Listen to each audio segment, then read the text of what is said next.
तो मैंने आपको डायलेक्ट्रिक बता दिया। डायलेक्ट्रिक के बाद में मैं बताता हूँ आपको कि डायलेक्ट्रिक का क्या इफेक्ट होता है on the capacitance of the parallel plate capacitor. Student, मैं आपको बता दूं कि अगर जो है, जो दोनों प्लेटें हैं, जो दोनों प्लेट हैं, ऐसे दोनों प्लेट लिया गया है, इसमें इंटरवेनिंग मीडियम कुछ नहीं है, मतलब कोई इंटरवेनिंग मीडियम नहीं है, मतलब ये क्या है, वैक्यूम है। वैक्यूम है। तो आप वैक्यूम के केस में क्या करेंगे, E naught is the electric field in case of vacuum, ठीक है ना। Epsilon naught is the permittivity of free space होती ही है, और sigma equal to Q by A होता है, ठीक है ना। अब क्या है कि, और आप ये भी मान लो पोटेंशियल डिफरेंस जो है वी नॉट जो है इन केस ऑफ वैक्यूम, ठीक है। तो क्या होगा, जो कैपेसिटी आप होगी, कैपेसिटी जो होगी अगर वैक्यूम के केस में क्या आएगा, epsilon naught A by T. अभी जस्ट आपने प्रूव भी इस चीज़ को किया है।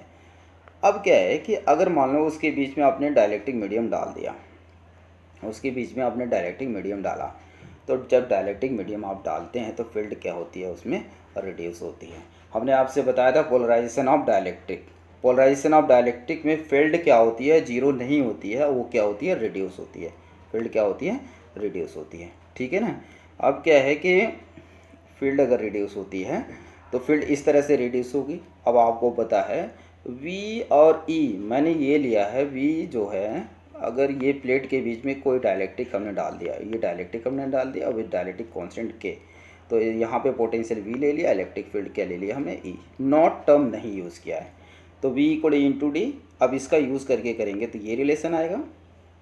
अब मैं आपको बता दूं कि सेम रिलेशन से आप सिग्मा माइनस सिग्मा पी, ये आप कैलकुलेट कर सकते। सिग्मा पी मतलब पोलराइजेशन के बाद, ठीक है ना, जो डेंसिटी हो रही है वो होगी, ठीक है ना। ये कैलकुलेट करने के बाद फाइनली अगर आप कैलकुलेट करते हैं तो जो आएगा पोटेंशियल आएगा Q by A epsilon naught into D by K आएगा। फाइनली जो फाइनल जो कैपेसिटेंस आएगा epsilon naught A by D, that means K epsilon naught A by D. इस तरह से हम कह सकते हैं जो कैपेसिटी जो होगी वो के टाइम्स क्या होगी, वो क्या करेगी, इंक्रीज होगी, ठीक है ना। अगर आप जो है डायलेक्ट्रिक डालते हैं पैरेलल प्लेट कैपेसिटर में तो उसकी कैपेसिटी कितने टाइम्स इंक्रीज होती है, के टाइम्स क्या होती है, इंक्रीज होती है। अब इसको एक तरह से और आप सॉल्व कर सकते हैं, ठीक है ना। अब क्या है कि इसको सॉल्व करने के लिए मैं आपको बताऊं कि देखो, आप मान लो कि ऐसे पैरेलल प्लेट कैपेसिटर है, ठीक है ना, और इसमें आपने ऐसे डाल रखा है, तो कोई डायलेक्ट्रिक डाल दो आप, ठीक है ना। एक पोर्शन आपको आप इलेक्ट्रीफाई कर दो और प्लस क्यू चार्ज कर दो, प्लस क्यू चार्ज, और एक जो होगा माइनस क्यू चार्ज होगा, मतलब माइनस क्यू होगा, इधर वाले पे प्लस होगा। अगर आप इसको अर्थिंग कर देंगे, ऐसे अर्थिंग कर देंगे, सारे चार्ज क्या होंगे, न्यूट्रल हो जाएंगे। ए जो है एरिया है और टी उसके बीच का सेपरेशन है, ठीक है ना। अब क्या होगा कि आपको पता है कि जो पोटेंशियल डिफरेंस होगा ये होगा V equal to E into D होता है, V equal to E into D होगा। लेकिन नेट पोटेंशियल डिफरेंस अगर आपको निकालना है जब डायलेक्ट्रिक डालते हैं तो V नेट अगर निकालें, V नेट, ठीक है ना, V नेट अगर आप निकालते हैं तो E इंटू डी, मतलब E नॉट जो खाली जगह बच रही है, सॉरी, ई इंटू डी मतलब एक मिनट, मैं आपको बताता हूँ दूसरे पेज पर, ठीक है ना। यहाँ पे देखो, आपने क्या किया है, देखो ऐसे आपने ले लिया है और इसके बीच डायलेक्ट्रिक रख लिया है। मान लो इस डायलेक्ट्रिक की थिकनेस क्या है, टी है, और इनके बीच की सेपरेशन डी है, तो जो खाली जगह होगी, ओपन स्पेस होगा, डी माइनस टी होगा, डी माइनस टी होगा। तो जो पोटेंशियल होगा ऐसे कर सकते हैं, ई इंटू टी होगा प्लस ई नॉट इंटू क्या, खाली जगह कितनी बचेगी, डी माइनस टी बचेगी, ठीक है ना। ये पोटेंशियल डिफरेंस होगा। अब आपको ये पता है कि इलेक्ट्रिक फील्ड जो होती है, इलेक्ट्रिक फील्ड कितनी होती है आपके, ऐसे आप कर सकते हैं, एक मिनट, सॉरी, ये थोड़ा सा मुश्किल है, ऐड पेज हम कर रहे हैं। और इसमें जो है क्या कहते हैं कि देखो, आप अगर आप पोटेंशियल आपका आया, पोटेंशियल मैंने आपको बताया कि E इंटू टी आया plus E not into D minus T आया, और ई नॉट जो इलेक्ट्रिक फील्ड है, ई जो होती है ई नॉट बाई के इक्वल होती है। ये फर्स्ट चैप्टर में मैंने चिल्ला चिल्ला के आपको बताया था, एप्सिलॉन एंड एप्सिलॉन नॉट का जो रेशियो होता है वो क्या होता है, डायलेक्ट्रिक कांस्टेंट होता है। मैंने इसको आपको बताया था। तो V इक्वल टू, अगर इस टर्म का यूज़ करेंगे तो ई नॉट कॉमन ले लेंगे, ठीक है ना। तो ये होगा टी बाई के प्लस डी माइनस टी होगा, ठीक है ना। अब क्या है कि थोड़ा सा एक पेज और ऐड करना पड़ेगा यहाँ पे। आपका ई नॉट कॉमन ले लिया, और since E naught is equal to क्या था आपका सिग्मा अपॉन एप्सिलॉन नॉट था, या Q by A epsilon naught है, ठीक है ना।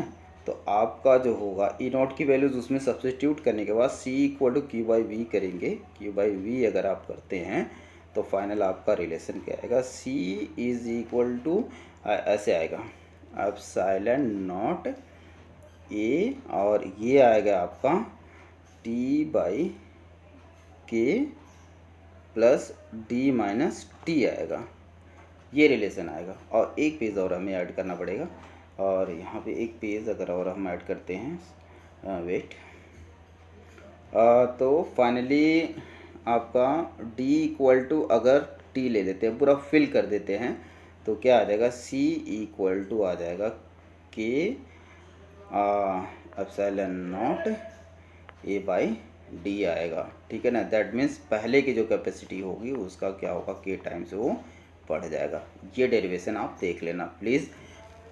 इतना ही पॉसिबल है मुझे करना, मैं इतना ही कर पा रहा हूँ, ठीक है ना। बाकी क्या कहते हैं बहुत मुश्किल से मैं लिख पाता हूँ, बहुत जुगाड़ से आपको ये करके दिखा पा रहा हूँ, ठीक है ना। तो student this is all about capacitor. अब मैं अगर बताऊँगा तो नेक्स्ट जो हमारा होगा वो क्या होगा, ग्रुपिंग ऑफ कैपेसिटर होगा।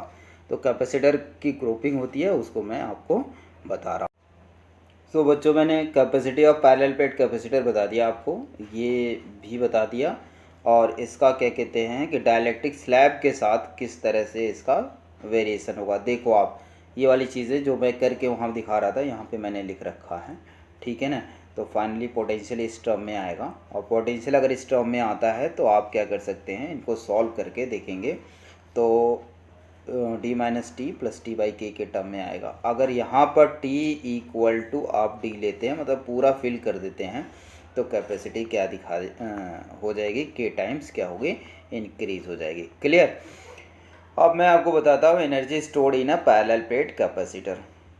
जब ये चार्ज का मोमेंट होता है तो वो चार्ज के मोमेंट होने की वजह से वर्क डन होता है, और वही वर्क डन क्या होता है कि एनर्जी के फॉर्म में इसमें स्टोर होता है। अब हम क्या करेंगे कि एनर्जी कैलकुलेट करने के लिए बस वर्क डन हमें कैलकुलेट करना है, ठीक है ना। मान लो क्यू चार्ज आपने स्प्रे किया तो उसमें वर्क डन जो होगा वही क्या होगी, क्या कहते हैं, एनर्जी के फॉर्म में स्टोर होगी। तो डी डब्ल्यू इक्वल टू आपका क्या होगा, वी की होगा, और V equal to Q by C होगा।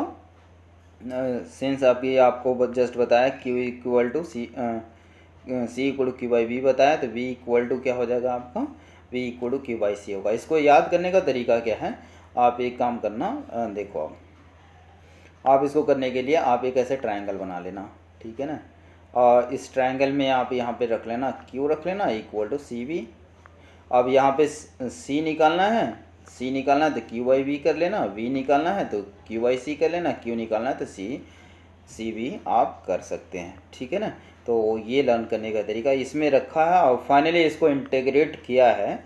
इंटीग्रेट करने के बाद क्या आया है, एक मिनट, इसको इंटीग्रेट करने के बाद आपका जो है ऐसे क्यू स्क्वायर बाई सी आया, मतलब जो एनर्जी स्टोर्ड आई उसका फर्स्ट एक्सप्रेशन आया क्यू स्क्वायर बाई सी, और क्यू की जगह पे सी वी रखेंगे तो आप सी वी स्क्वायर आ जाएगा, क्या हुआ आप क्यू वी आएगा, ठीक है ना। तो ये सारे रिलेशनशिप आएंगे आपका energy stored in a parallel plate capacitor.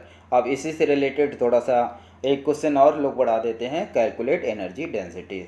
तो एनर्जी डेंसिटी का मतलब क्या होता है, एनर्जी डेंसिटी का जो मतलब होता है वो क्या होता है कि energy per unit volume. Energy density क्या होती है, एनर्जी पर यूनिट वॉल्यूम। तो वॉल्यूम के लिए एरिया इनटू डी मतलब डिस्टेंस बिटवीन प्लेट इससे डिवाइड कर दिया है, तो वो क्या रिलेशन आएगा, एप्सिलॉन नॉट ई स्क्वायर आएगा।